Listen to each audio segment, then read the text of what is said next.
चर्चा की शुरुआत रामगढ़ से।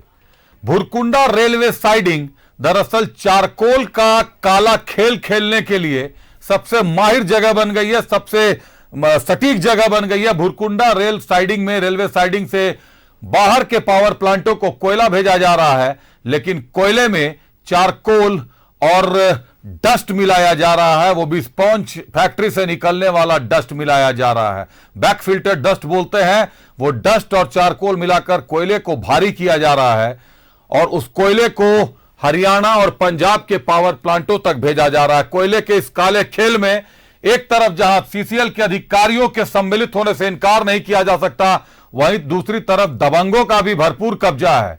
सीआईएसएफ, सीआरपीएफ अगर अंदर कहीं देखभाल करती है तो उनकी भी मिलीभगत से इनकार किया नहीं जा सकता, क्योंकि पूरा खेल प्रशासन के नाक के नीचे हो रहा है। सिस्टम मौन है, सिस्टम बौना बना हुआ है और खेल खेलने वाले लोग हर दिन लाखों का वारा न्यारा कर रहे हैं। न्यूज़ 11 की टीम ने पूरे मामले की जांच की। देखिए ये रिपोर्ट।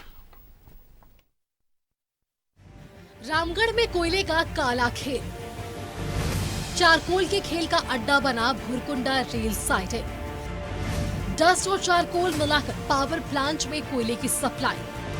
कोयले के खेल में सबका हिस्सा तय। थाना पुलिस से लेकर रेलवे के कर्मियों को भी मिलता है हिस्सा। पावर प्लांट के अधिकारियों की भी मिली भगत।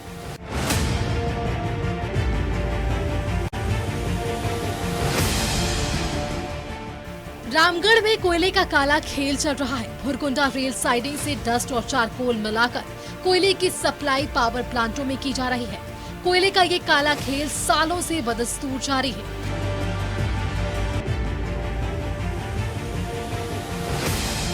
रोजाना करोड़ों का खेल हो रहा है, जिसमें सबका हिस्सा फिक्स्ड है। लोकल थाने से लेकर ऊपर के अधिकारी तक, भुरकुंडा स्टेशन के कर्मी से लेकर सीआईसी सेक्शन के अधिकारियों तक का हिस्सा तय किया गया है। रामगढ़ जिले के भुरकुंडा रेलवे स्टेशन की आपको हम तस्वीरें दिखा रहे हैं, जहां पे रैक के माध्यम से कोयला देश के विभिन्न पावर प्लांटों को सप्लाई होता है। अगर हम बात करें तो भुरकुंडा रेलवे स्टेशन से हरियाणा, पंजाब और उत्तर प्रदेश के 1 दर्जन के आसपास पावर प्लांटों को कोयले की सप्लाई होती है ताकि बिजली का उत्पादन हो सके। लेकिन कैसे, आपको एक खेल के बारे में हम बताने जा रहे हैं कि जब रैक लोडिंग होता है तो उसमें चारकोल और बैक फिल्टर की मिलावट कर लिफ्टर जो है लाखों करोड़ों का घालमेल कर रहे हैं। ये तस्वीरें आपको हम दिखा रहे हैं जो कि रेलवे स्टेशन के ठीक नज़दीक रखी हुई है, और ये कहीं से भी आपको कोयले इसमें नज़र नहीं आएंगे, क्योंकि इसमें स्पंज आयरन पावर प्लांट के बैक फिल्टर और चारकोल की मिलावट है इन कोयलों में। यही वजह है कि यह एक तरह से कहें कि पावर प्लांट के लिए उपयुक्त कोयला नहीं है।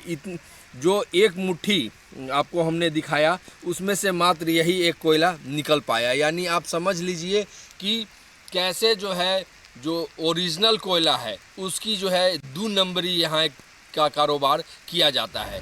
भुरकुंडा में बबलू यादव, नेपाल यादव की ओर से कोयले की लिफ्टिंग की जाती है। यानी इन्हीं की ओर से रैक पर कोयला लोड करने का काम किया जाता है। संगीता सेल और गोदावरी कंपनी की ओर से लिफ्टिंग की जाती है। संगीता सेल और गोदावरी कंपनी पर कोयले की लिफ्टिंग का जिम्मा, बबलू यादव और नेपाल यादव पर कोयला लोड करने का जिम्मा। रामगढ़ के 1 दर्जन से ज्यादा स्पंज फैक्ट्रियों से होता है काला कारोबार। प्लांट से निकलने वाले कचरा, चारकोल और डस्ट को खरीदते हैं लिफ्टर। झारखंड इस्पात, आलोक स्टील और माझिर बस्तिका स्पंज प्लांट से निकलने वाले चारकोल पर खेल। इसे लेकर विभिन्न थानों में दर्ज है प्राथमिकी। एक रैक में 15 से 20 लाख की होती है अवैध कमाई। रेलवे के रैक में होती है 58 बोगी। एक बोगी में 55 से 60 टन कोयला। लोडिंग के दौरान 200 से 250 टन कचरा, चारकोल और बैक फिल्टर डस्ट की होती है मिलावट। मिलावटी कोयले को 8,000 रुपए प्रति टन के हिसाब से बेची जाती है, जबकि लिफ्टर कचरा चारकोल को सिर्फ 200 से 300 रुपए प्रति टन खरीदता है। देखने से, जांच करने से पकड़ा जाएगा कि कितना मिक्सिंग है। भुरकुंडा रेलवे स्टेशन से पंजाब, उत्तर प्रदेश और हरियाणा के करीब 1 दर्जन से ज्यादा पावर प्लांट में कोयले की सप्लाई की जाती है।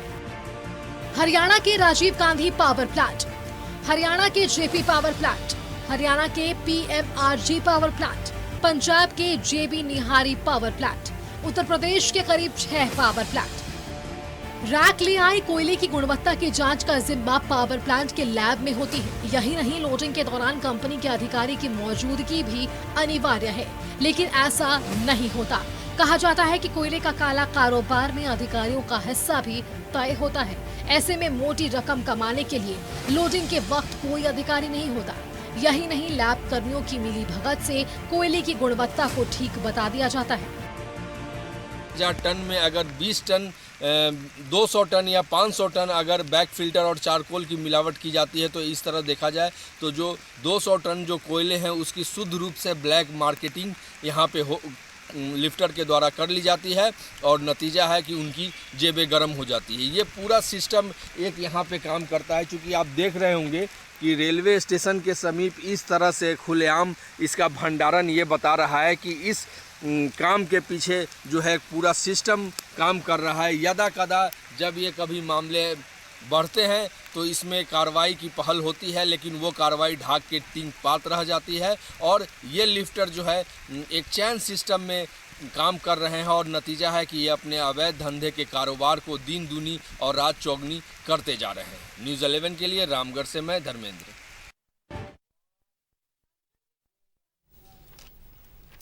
तो पूरा खेल हमारे सहयोगी धर्मेंद्र ने आपको दिखाया कि किस तरीके से कोयले में चारकोल और बैक डस्ट मिलाकर उसको बाहर के पावर प्लांटों में भेजा जा रहा है, बेचा जा रहा है। निश्चित तौर पर पावर प्लांटों को तो नुकसान हो ही रहा है, नुकसान पहुंचाया जा रहा है, लेकिन यहां एक और बड़ा खेल हो रहा है कि पावर प्लांट के नाम से जो कोयला निकलता है फिर उस कोयले को भी मंडी में बेच दिया जाता है अवैध तरीके से। इसे कोयले की कटिंग बोलते हैं। देर न करते हैं, सीधे रुख करते हैं धर्मेंद्र का। धर्मेंद्र, भुरकुंडा रेलवे साइडिंग पर दबंगों का कब्जा, कौन है नेपाल यादव, बबलू यादव? देखिए, नेपाल यादव और वासी है जो कि लिफ्टर का काम कर रहे हैं और भुरकुंडा रेलवे स्टेशन, बड़का रेलवे स्टेशन, दोनों रेलवे स्टेशन पर इनके द्वारा कोयले की लिफ्टिंग की जाती है। ये किसी आपराधिक गिरोह के संरक्षण में है, क्योंकि रेलवे साइडिंग का काम है तो निश्चित तौर पर पतरातू और रामगढ़ में या पांडे गिरोह या श्रीवास्तव गिरोह, किसी न किसी गिरोह के संरक्षण में इन दोनों की ये रंगदारी चलती है। देखिए, निश्चित तौर से अगर रामगढ़ जिले की करें तो कोयलांचल क्षेत्र में, रामगढ़ ऐसे कोयलांचल क्षेत्र में सुशील श्रीवास्तव गिरोह, पांडे गिरोह दोनों का कब्जा रहा है। ऐसे में यहाँ क्षेत्र में जो कोयला क्षेत्र से जो भी व्यवसाय होते हैं, चाहे वो रैक लोडिंग हो या फिर सेल के माध्यम से सीसीएल में कोयला जा रहा हो, तो इन सब जगहों पर उनकी अपनी हिस्सेदारी होती है और जब उनकी हिस्सेदारी नहीं होती है तब घटना स्थल पर अज्ञात अपराधियों द्वारा, उनके गुर्गों द्वारा फायरिंग की जाती है और एक दहशत बनाकर कायम जो है लेवी की वसूली की जाती है। तो वर्तमान समय में जो हालात है, चूंकि यह रैक लोडिंग का काम बहुत पुराना है, पिछले कई सालों से चल रहा है, तो अब यह जो है एक तरह से कहें पूरा सिस्टम प्रक्रिया में ये पूरा आ चुका है। इस बात से इनकार नहीं किया जा सकता कि इन गिरोहों को भी यहाँ से लेवी मिलता होगा, इस बात से इनकार नहीं किया जा सकता। जी, निश्चित तौर पर गिरोह को लेवी तो मिलता होगा, लेकिन स्पॉन्ज आयरन से ये जो डस्ट निकलता है, धर्मेंद्र आपने जो रिपोर्ट भेजी है उसके हिसाब से 250 से 300 रुपए का डस्ट है, चारकोल है, इसको मिलाकर 8000 रुपए प्रति टन बेचा जा रहा है। जी, निश्चित तौर से अगर इस पूरे मामले में देखें तो जो स्पंज आयरन प्लांट का जो चारकोल होता है या फिर उसको कहे डस्ट जो होता है, एक तरह से ये कहे उस प्लांट के लिए कचरा होता है और इन प्लांटों के लिए ये सिरदर्द बना हुआ रहता है कि आखिर इसको वो फेंके तो कहाँ फेंके। इस स्थिति में चूंकि उसका रंग काला होता है और कोयले के समान होता है, तो अब इस वजह से अब जो है जो लिफ्टर है, जो रैक लोडिंग कर रहे हैं, जो कि पावर प्लांट में कोयले की सप्लाई कर रहे हैं, उसको एक चैन सिस्टम के तहत जो है उसको अपने ले लिया है और अब उन चारकोल और डस्ट को जो है सीधे वो क्या करते हैं कि रात के अंधेरे में चूंकि ये कचरा प्लांट के बाहर फेंका जाता है, तो ऐसे में डंपर के माध्यम से उसको रातों रात रेलवे साइडिंग पहुंचा दिया जाता है और उसमें कोयला को मिला दिया जाता है। चूंकि दोनों का रंग काला है और दोनों भुरभुरा होते हैं, तो ऐसे में उसकी पहचान अमूमन तौर पर आप एक नजर में आप यह नहीं बता सकते हैं कि यह कोयला है या फिर चारकोल है या डस्ट है। अगर जो जानकार होंगे वही बता पाएंगे कि नहीं भाई इसमें चारकोल मिला हुआ है। तो एक तरह से कहें जो कल तक कचरा बना हुआ था आज इनके लिए सोना है, क्योंकि यह सोने जैसे इनकी इनकम दे रहा है। बाजार में अगर देखें तो अभी प्लांट वर्तमान समय में 200 से 300 रुपए प्रति टन चारकोल मिल रहा है। इस स्थिति में अगर जैसा कि आपने रिपोर्ट में भी दिखाया कि एक रेलवे रैक जब भी लगता है तो उसमें 58 बोगियां होती है और एक बोगी में अमूमन 55 से 60 टन कोयला जो है ट्रांसपोर्ट किया जाता है। इस स्थिति में अगर कहें कि अगर जो है 500 टन अगर आप मल्टीप्लाई कीजिएगा तो ये करीब 4000 टन से भी ऊपर ज्यादा हो जाएगा। यानी एक रेल रैक से लगभग 4000 प्लस टन कोयले की सप्लाई पावर प्लांट में की जाती है। इस स्थिति में अगर 500 टन भी अगर वहां पे अगर चारकोल का मिक्सिंग करके उसको बेच दिया जाए तो उन लिफ्टरों के लिए ये 500 टन जो वहां पे कोयला बचता है वो शुद्ध इनका एक तरह से मुनाफा होता है। और सबसे बड़ी बात है कि एक नई जो खबर छन के आई है कि इन दिनों जो रेलवे साइडिंग है वहां पे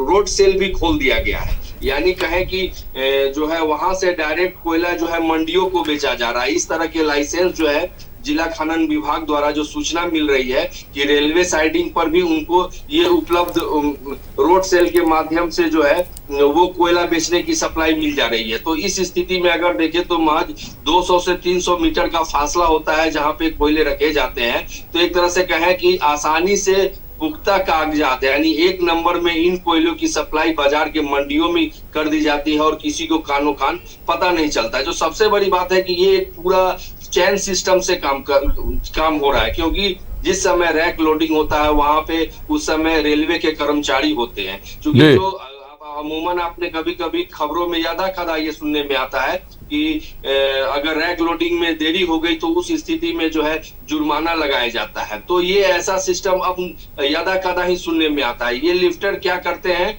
कि चूंकि अब अगर स्टेशन पर जहां पे ये चारकोल गिर रहा है जहां से ये लोड हो रहा है तो निश्चित तौर से स्टेशन के जितने भी कर्मचारी हैं, चाहे वो स्टेशन मास्टर है या फिर स्टेशन के जो छोटे कर्मचारी हैं, उनसे छुपा हुआ यह मामला नहीं रहता है। सबसे बड़ी बात है कि जिस भी पावर प्लांट के लिए कोयला रैक में लोड होता है उसका एक प्रतिनिधित्व कर्मचारी भी उस जगह पे मौजूद होता है। तो एक तरह से कहें उनकी भी एक तरह से संलिप्तता होती है। उसके बाद जब चूंकि यह स्पंज आयरन से इन कोयलों को रेल रैक तक पहुंचाया जा रहा है, तो एक तरह से कहें कि फिर अगर कहें तो विभिन्न थानों की संलिप्तता होती है। इतना ही नहीं, सबसे बड़ी बात है कि स्थानीय स्तर पर जो मुखर नेता होते हैं उनको भी इसमें मैनेज किया जाता है ताकि जो है एक पूरा सिस्टम ये काम कर पाए। जब कभी भी अगर 2000 रामगढ़ जिले में 2022 की घटना को देखें तो वही जहां पे भुरकुंडा रेलवे स्टेशन है वहां से महज जो है 150 से 2 मीटर की दूरी पर भादानी नगर थाना है।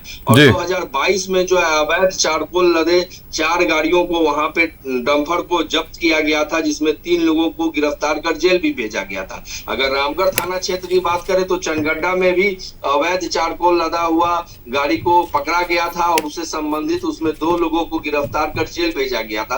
तो यदा कदा जब ये कार्रवाई जब पुलिस के द्वारा की जाती है तब पता चलता है कि अच्छा इस तरह का भी धंधा इन जगहों पर चल रहा है। लेकिन अमूमन ये स्थिति तब उत्पन्न होती है जब बीच के कड़ी में सिस्टम जो बंधा हुआ है, सिस्टम में बीच का कड़ी जब भी कोई बगावत करता है तब इस तरह के जो है कार्रवाई के मामले सामने आते हैं। नहीं तो अमूमन ये बहुत साफ सुथरा चलता है। और चूंकि ये रात के अंधेरे में होता है, जब आम नागरिक सोया हुआ रहता है उसे चूंकि रात्रि में चूंकि आम नागरिक को रात की घटना से कोई मतलब नहीं होता, तो ये जो कोयले का जो काला खेल है ये काले रात के अंधेरे में शुरू होता है। और इससे जुड़े हुए जो इससे सजग व्यक्ति हैं यानी कहीं इससे जुड़े हुए जो जानकार है वो चूंकि वो सिस्टम में रहते हैं, इस वजह से कार्रवाई जो है ढाक के 3 के पात होती है और ये जो खेल है बदस्तूर जारी रहता है। धर्मेंद्र, क्वालिटी टेस्ट की बात आती है, कोयले की ग्रेड की बात आती है, सारी चीजों को दरकिनार कर दिया जाता है।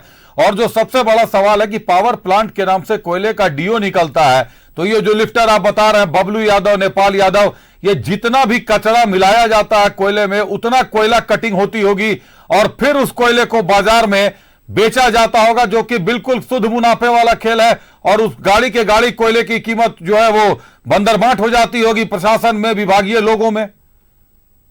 जी निश्चित तौर से अगर एक रेल रैक को अगर लोड करने में अगर 500 आप अगर टन का चारकोल की मिलावट करते हैं या फिर डस्ट की मिलावट करते हैं, तो अगर 500 टन कोयले की अगर बाजार मूल्य को देखें तो मिनिमम जो है 8,000 रुपए टन। यहाँ पे जो भी सीसीएल के खादान है, चाहे न्यू बिरसा ओल्ड वहां से करीब 7-8 किलोमीटर पर है, या फिर कहें न्यू बिरसा या फिर ओल्ड बिरसा की बात करें, तो इन सब खादानों में अगर डीओ को कोयले को अगर देखेंगे तो लगभग 8,000 रुपए टन के आसपास के ये कोयले उपलब्ध होते हैं सीसीएल क्षेत्र में। तो अगर आप 500 को अगर 8,000 से गुना करेंगे तो लगभग 40,000 रुपया हो जाता है। वहीं अगर इस 500 टन चारकोल की अगर आप कीमत अगर करेंगे तो महज 1 से 1.5 लाख रुपया होता है। तो आप देख लीजिए कि ये चूंकि गैप कितना है, एक तरफ जब इस बाजार मंडी में शुद्ध कोयले का दाम लगभग 40 लाख के आसपास जाता है, वहीं पे इस चारकोल की कीमत 1.5 लाख रुपए होती है।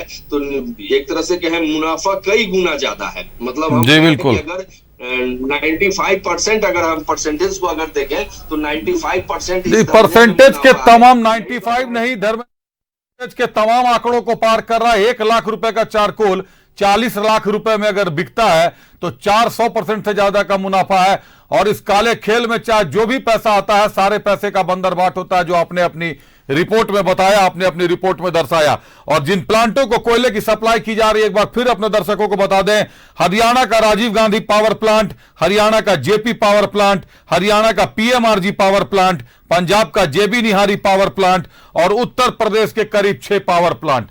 इतने सारे प्लांट में, पावर प्लांट में जिनके नाम से कोयले का आवंटन होता है, वहां 2 लिफ्टर हैं, बबलू यादव, नेपाल यादव। इनकी अपनी आपराधिक इतिहास रही होगी, अपना आपराधिक छवि इनकी रही होगी। निश्चित तौर पर वहां बिना संरक्षण के भुरकुंडा रेलवे साइडिंग से कोई एक कोयले का ढेरा नहीं ले जा सकता, क्योंकि निश्चित तौर पर माफिया का साम्राज्य है। और यह माफिया का साम्राज्य यही है कि बेखौफ कोयले में चारकोल मिलाकर झारखंड से पंजाब, हरियाणा और उत्तर प्रदेश भेजा जा रहा है। सरकार को अलग क्षति पहुंच रही है, और कोयले को, जो कोयला बचता है, जितने की मिलावट होती है, उसको खुली मंडी में बेचा जाता है, प्रशासन को अलग मुनाफा होता है। तो कहीं ना कहीं सभी की मिलीभगत है। मामला जांच के दायरे में होना चाहिए, लेकिन जांच आखिर करेगा कौन, तंद्रा किसकी कब टूटेगी, यह बता पाना मुश्किल है। चलिए